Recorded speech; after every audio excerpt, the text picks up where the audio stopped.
بچہ آیا ہی میرے کو تو 120 روپے مانگ رہا ہے. تو آپ نے اس کے ساتھ بدفعلی کی ہے؟ جی میں معافی مانگ رہا بس مینوں اللہ واسطے معاف کر دین بس یہی کہنا. 2012-13 کی گل ہے ادو ہوا سی. دوسری باری غلطی ہوئی ہے میرے کو 10 سال 8 سال بعد. بسم اللہ الرحمن الرحیم. السلام علیکم ورحمۃ اللہ وبرکاتہ. اللہم صلی علی محمد وعلی محمد. رب اشرح لی صدری ویسر لی امری واحلل عقدۃ من لسانی یفقہوا قولی. آمین. خواتین حضرات آپ دیکھ رہے کتب آن لائن اور میں ہوں بلال کتب. میں معافی کے ساتھ تمام علماء اکرام اور جو دین سے محبت اور علم رکھنے والے لوگ ہیں میں ان سے معافی مانگ کے یہ بات کہہ رہا ہوں اور میں تہہ دل سے معافی مانگ کے بات کہہ رہا ہوں. ہم خدا کو کب تک استعمال کریں گے اپنی خواہشات کے لیے؟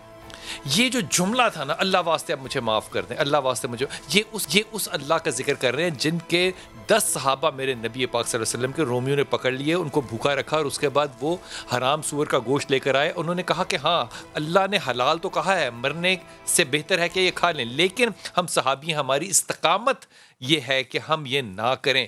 یہاں پہ ایک بات ضرور ذہن میں رکھیے گا کہ اللہ تعالیٰ نے بھوک کے اندر حرام کرنے گوشت کھانے کی اجازت پتہ ہے کیوں دی ہے؟ کیونکہ سسپینڈ کرنے کا لفظ استعمال کرنا چاہتا ہوں. نبی نے کہا کہ جب کوئی بھوکا ہو نا، بھوکا، جنہوں نے روزے رکھے ہیں نا، میں حلفاً کہہ رہا ہوں انہوں نے بھوک نہیں دیکھی.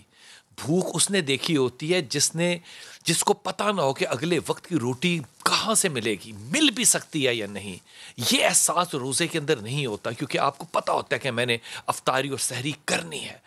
یہ بھوک اتنی ظالم چیز ہے رب تعالیٰ کی نظر میں کہ اللہ نے وہاں پہ ایمان کو، اپنے دین کو، اپنی ٹیچنگ کو سسپینڈ کر دیا کہ اس کے پاس جا کے رائے نہ لینا، وہ اس وقت بھوکا ہے. بھوکے پہ سے سسپینڈ کر دیا. دوسری طرف سور جو ہے، حرام جو ہے، اس کو اجازت دے دی کہ خوف کے ساتھ اتنا سا کھا لو، مرو نہ. یہاں یہ شخص امت محمدی صلی اللہ علیہ وسلم میں کہہ رہا ہے کہ مجھے اللہ واسطے معاف کر دو. خدا کا نام ہے، ایک ہم مجرم ہیں، ہم صرف جرم کے مجرم نہیں ہیں. میرے خیال میں اب ہم اللہ تعالیٰ سے نا ایک جنگ لڑنے کے لیے تیار معاذ اللہ ہو چکے ہیں کہ اللہ نے جو بھی حکم دیا ہو اسی کو استعمال کر کے ہم اسی کے احکامات کو توڑ کے اسی کے لوگوں کے ساتھ زیادتی کر کے اسی کا قانون جو ہے وہ شکن کرنے کے بعد اسی کا واسطہ دے کے لوگوں سے بھیک مانگیں گے اور لوگوں کے دل نرم ہو جائیں گے. ان للہ و انا الیہ راجعون. یہ وہ نوجوان جس کی شکل کے اوپر میں ایک جملہ بھی کہوں گا تو میری پکڑ ہو جائے گی کہ اس کو یہ نہیں کہنا، انسانی حقوق جو ہے وہ سلب ہو جائیں گے. میرے ساتھ علامہ عمران مظاہری ہیں. السلام علیکم سر. خیریت سے ہیں جی علامہ صاحب؟ جو چاہیے گا کہیے گا. وسیم عباس ہے میرے ساتھ. نقوی صاحب السلام علیکم. اور ہم یہ بات کر رہے تھے کہ اب آن ہونے سے پہلے کہ خدا کی قسم اب تو غصہ جو ہے وہ بھی جاتا ہوا نظر آ رہا ہے. سارے برنی ہوں گے کراچی سے ہمارے ساتھ ڈی پی او نارووال. اب یہ ڈی پی او نارووال کا میں آپ کو نام عرض کرتا ہوں. خدا کی قسم ہم یہ سمجھتے تھے، ساری زندگی ہم نے یہ سمجھا کہ جو شخص حافظ ہوتا ہے وہ قیامت کا انٹیلیجنٹ ہوتا ہے، اور جو نابینا ہوتا ہے اس کے لیے لازم ہے کہ وہ معاشرے میں حافظ ہی بنے. لیکن اب مجھے لگتا ہے کردار کے نابینا لوگ زیادہ ہونے لگے. حافظ احمد محمود ہمارے ساتھ ہوں گے. فوزیہ جو اس نابینا بیٹے کی والدہ ہیں وہ ہمارے ساتھ ہوں گی. اور محمد کاشف جاوید جو کہ رپورٹر ہیں جنہوں نے رپورٹ کیا اس بات کو. پہلے ان رپورٹر کی بات سنتے ہیں پھر تجزیہ لیتے ہیں. محمد کاشف تھوڑا سا مجھے اس کا پس منظر اور پیش منظر بتائیے گا اس سارے واقعے کا. کہ یہ جو بچہ ہے یہ آنکھوں سے نبینا ہے اور یہ اپنی گھر سے اپنی نانی کے گھر جانے کے لیے نکلا چونکہ یہ نبینا بندے کی سینس ہوتی ہے کہ وہ گلیوں کو پیمائش کر لیتا ہے کہ میں نے کیسے جانا ہے. یہ اسی پیمائش کا فائدہ اٹھاتے ہوئے اپنی نانی کے گھر جا رہا تھا کہ وہاں پہ اس کو کیا معلوم تھا کہ حفظ کا شکاری اس کو پہلے شکار کے لیے بیٹھا ہوا ہے. وہاں پہ آسم بٹ نامی جو کہ ریکارڈ یافتہ ہے اور پہلے بھی بچوں کی کے ساتھ بدفعلی یہ کر چکا ہے، وہ وہاں پہ موجود تھا. نہیں تو یہ اگر کر چکا ہے تو یہ سزا یافتہ کیوں نہیں ہے، کھلا کیوں ہے؟ میں نے جب اس سے یہ سوال کیا کہ آپ اس کے مقدمے کا کیا بنا تو اس کا یہ بڑی تسلی سے جواب تھا کہ اس دفعہ مجھے معاف کر دیا گیا. انہوں نے راضی نامہ کہا. ہمارے معاشرے میں جو سب سے بڑی یہ ہے کہ یا جب جرائم ہو جاتا ہے تو اس جرائم کو کور کرنے کے لیے گاؤں سے محلے سے چدراہٹ باہر آتی ہے جو ملزم کو کور دیتی ہے راضی نامے کی شکل میں.